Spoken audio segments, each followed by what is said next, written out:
first got pulled into this, I was amazed with how a dancer can rise up with ease into a perfect balance and sink gracefully back into the floor. And then there's dance class. Dancers applaud for one another after rehearsal.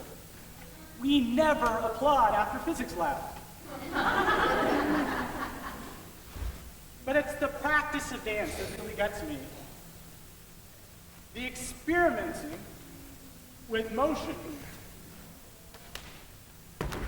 Basically, playing around.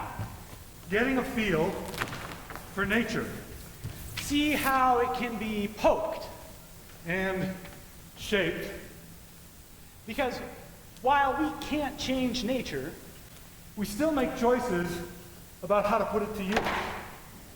We've realized physicists and dancers both get to play with forces and discover new possibilities. When we first started this project, we weren't so interested in the science of dance. Like the angular momentum of a pirouette. And not so much in dancing science. Say, when you act out the water cycle. We didn't want one serving the other. We were looking for ways that they were connected. When I go to Adam's Science in the Parks project, in the parks in Ogden City, I see kids improvising, making things up with the materials that they're given. When I watch Eric with dancers in rehearsal, I see artists collecting motion data and making new meaning from it. Now let's be clear, the goals are different. But if you look at it kind of backing up, you realize that a lot of the practices are similar. There's serious play, there's collecting, organizing, modeling, rearranging, restructuring, making sense, and designing. The trick, and it's an ongoing process, is to come up with activities that get people dancing and physicsing at the same time. Like this. Who would like to help me? Okay, there's a few. If you help me? And how about you? And how about you? And how about you? And if you just come this way, make sure you go up the stairs. 1, 2, 3, 4. I know we would like to get all 700, but 4 is good for now. And I'd like you to take a piece of paper, and we're going to go rehearse. Come on back here with me, and we'll rehearse while Eric does some of his. I've been doing paper dances for over 20 years. It started with my colleague Carl Schaefer. We discovered that the prop is not only fun, it's a really good teacher. It forces us to integrate our energy with the system that surrounds us. Hey, Adam, how's it going over there? We are ready for a full performance. Okay. Excellent. Okay. I wish I was ready for that. Focus on me. Okay, we'll spread out so everyone can see you, but close enough to me so that you don't panic. Perfect. I think there's less panic when they're far from me. Yeah, good thought. All right, so you can just mimic me. We'll do the things that we just did. Ready? Up, down, and up, down, and then the over the top stunt. Over the top, and then the other hand, over the top, and the grand finale, landing it on the floor. It's fantastic. Give these performances a hand.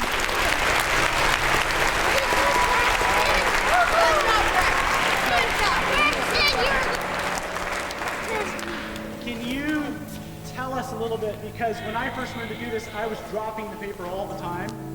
Can you tell someone like me how to keep the piece of paper stuck to your hand? You have any ideas about that? Yeah. So you have to have air to push the paper was one suggestion. So you gotta keep momentum, you can't stop. So, and any other things? No? So momentum, faster, and making sure there's air in the room. These are great, yeah. All right, so let's give these guys another round of applause, and I'm gonna give you a souvenir.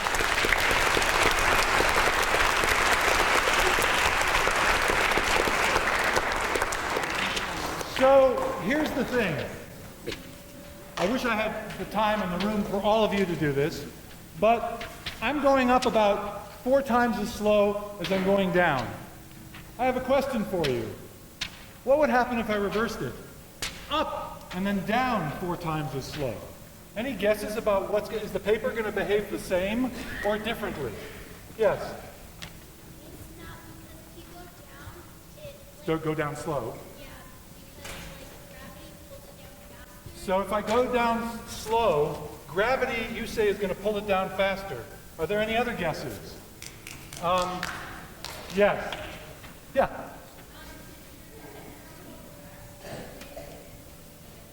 If you're not pushing it fast, the wind isn't pushing it against paper. Now, as I go up, I'm pushing it slow and down fast, so there's more wind. So, well, let's just try it. I'm going to go up fast and down slow. Let's see what happens.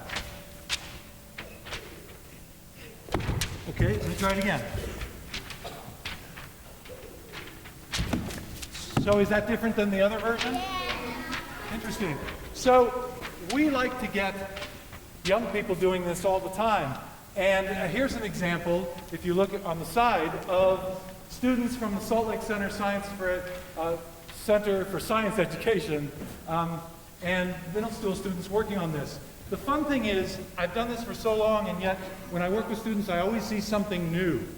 And the fun thing also is that when we start working with the paper, it's a basis for really interesting conversations and observations about both science and the art, kind of like what the observations you just made.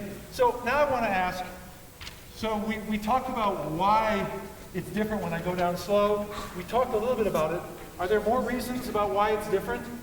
Why the fast down, slow up is different than the fast up and slow down? Yes. So when you push it down slower, practically it's like letting go of it. When you push it down slower, it's practically like letting go of it. Interesting. Any other ideas? This is not that easy of a question, by the way. Adam, did you have? Oh, yes, right back there. Nice and loud.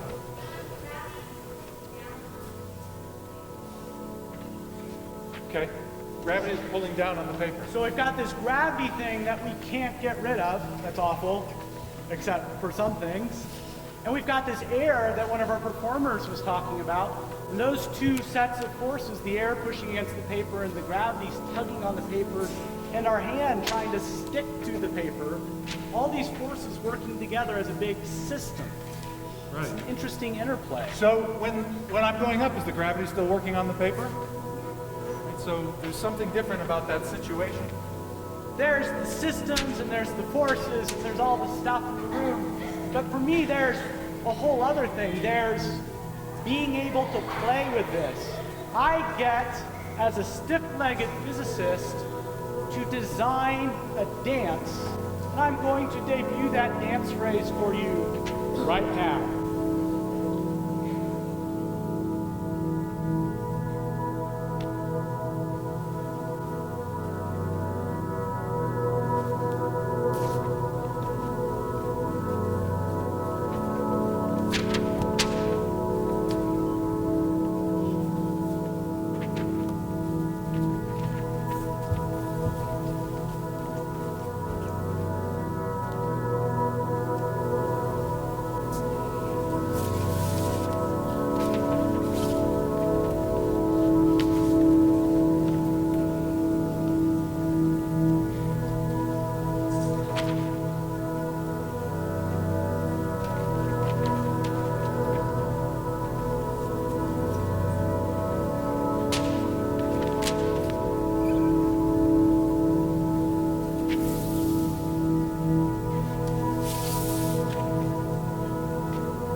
dancers. Rather than picking the speed you go at, what if you have to follow this speed or tempo?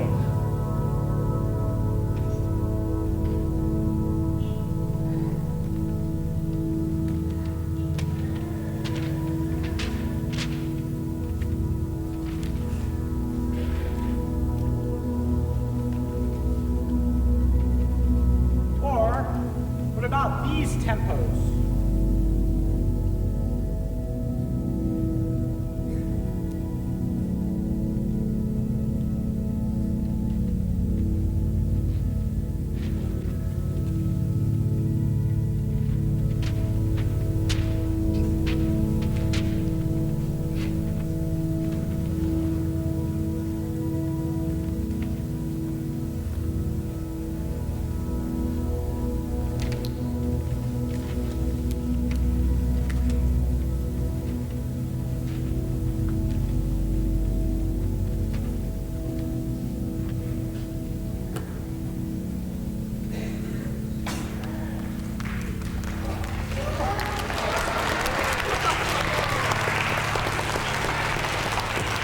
Balancing can be really challenging, but if that ever fails, you can play and experiment with motion. Speaking of experiment, you know, all this playing with swinging objects has had us create an experiment, but we don't have enough people for us just to do it, so you have to help us be experimenters.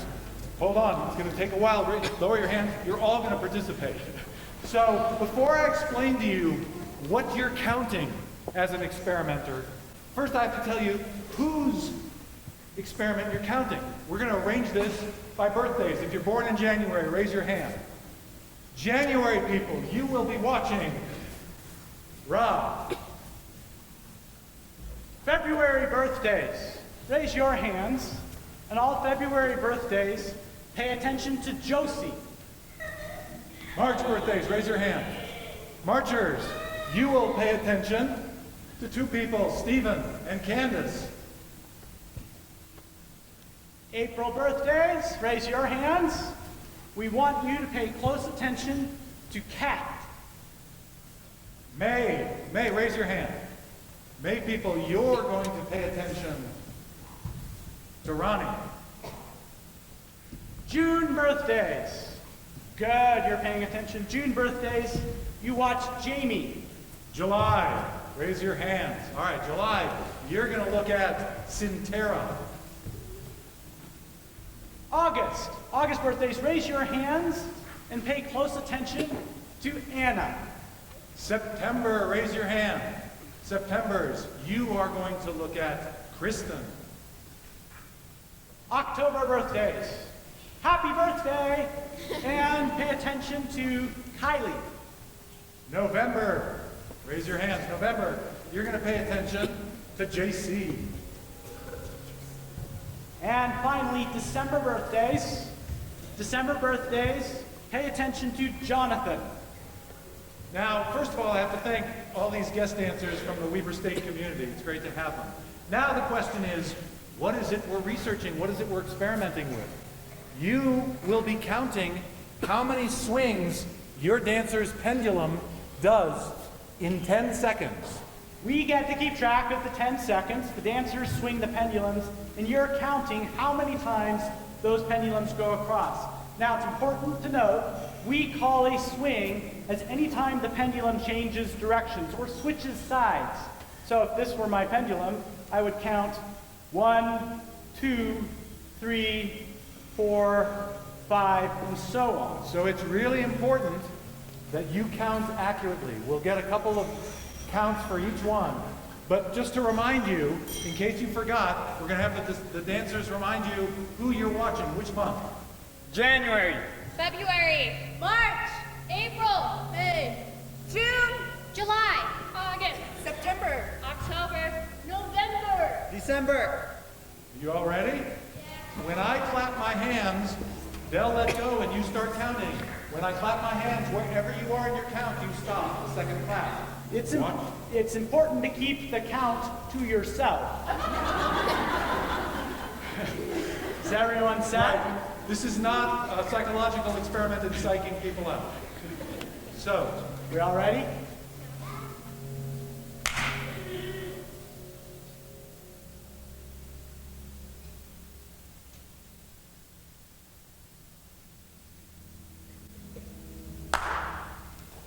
So now what we're going to do is one of the things that we didn't say was this giant pipe is also a giant graph. It's a data collection system. On your end, I've got a little mark here for 6 swings. and on my end, there's a mark for 24. And we've got individual marks for every number of swings, including number 15 right here in the middle.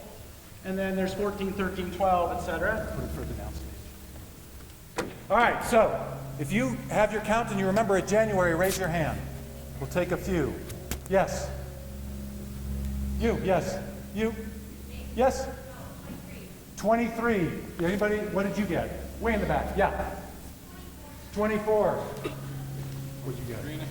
23 Okay. and a half. Rod got 23 and a half, so we'll split the difference. So he's putting it in between the 23 and the 24. February, what did you count? Yeah, right here.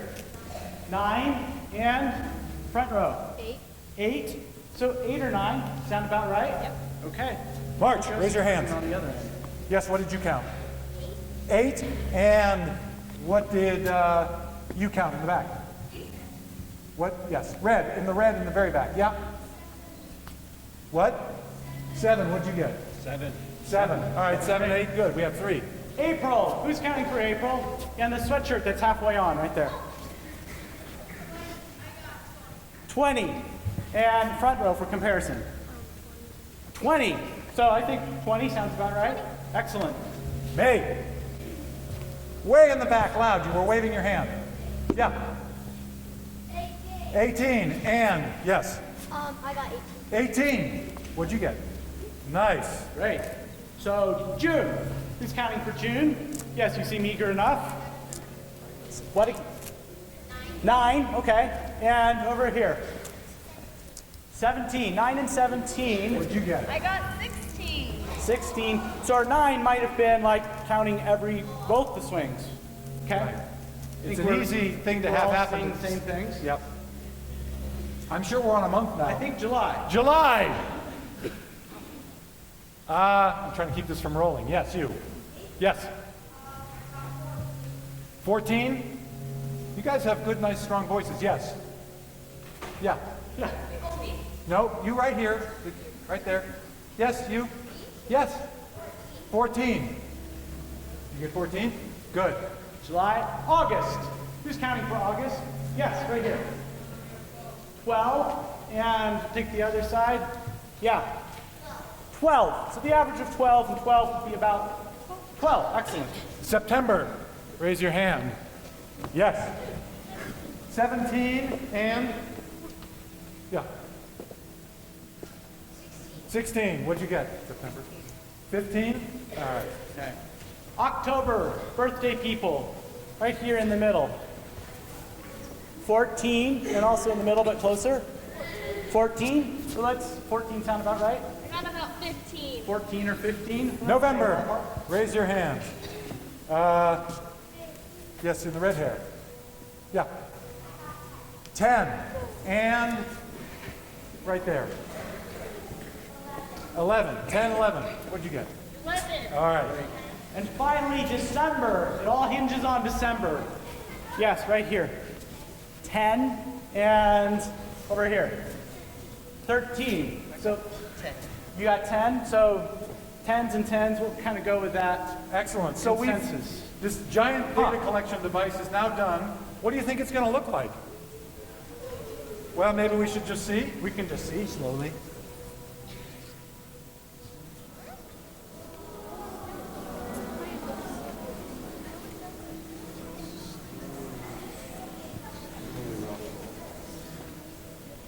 So what do you notice, Adam?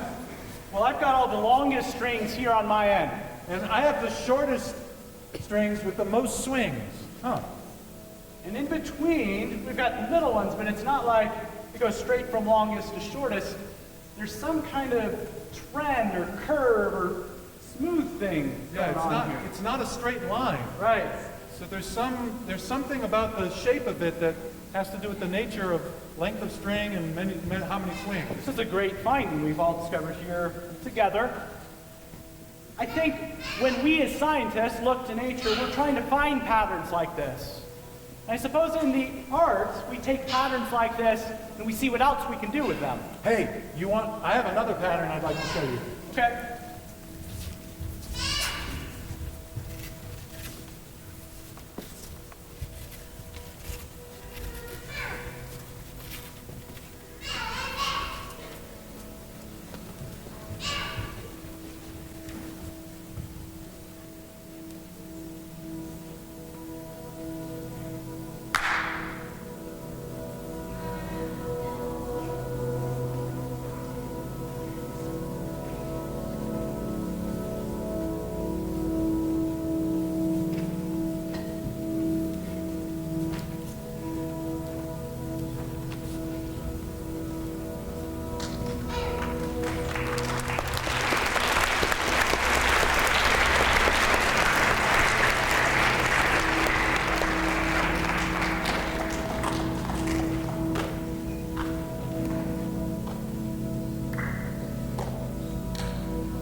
Like maybe what you think a science laboratory is supposed to look like.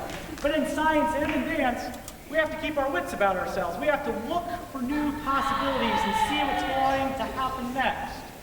Like that time when we sent dancers back to organize props. That's right, and they ended up finding packing peanuts and a giant triangle, and without our asking, they created a demonstration about how air flows. Or maybe you're in a hardware store and you're playing with big pieces of pipe or a cardboard tube and seeing what kinds of sounds that can make. Or there was that time, Eric, when we were in rehearsal, you were on the floor, you're on your hands and knees just trying to figure something out, and Rod sneaks up behind you and steps on your back. And it led to a dance phrase that we call horsey man. Every object has a center, and when we combine objects, that new system has a new center. Where is the center now? A structure's center isn't necessarily inside the object itself. And sometimes that center is in continual motion.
we want to introduce a leaf blower just because we want to see what's going to happen.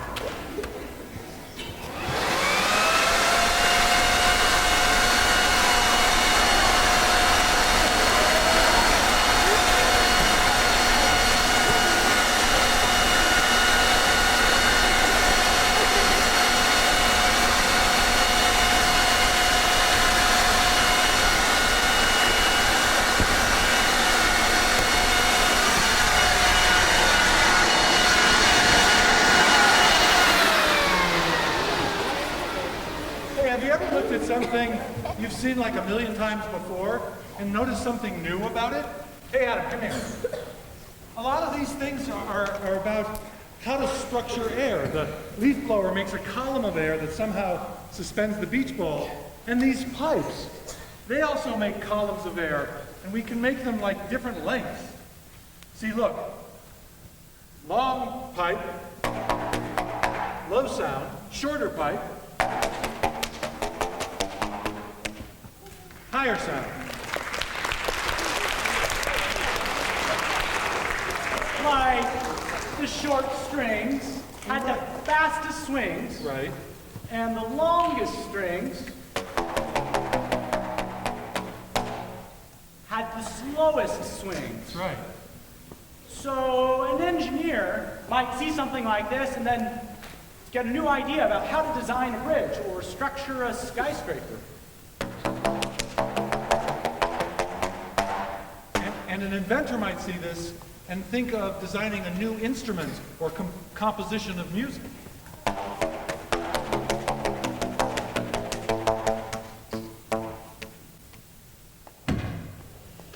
Does that mean we choreograph or engineer a dance? Or does that mean we choreograph or engineer a mission to Mars? I don't know. But I think the act of wondering how things work makes me want to design something. And designing something makes me want to figure out how things work.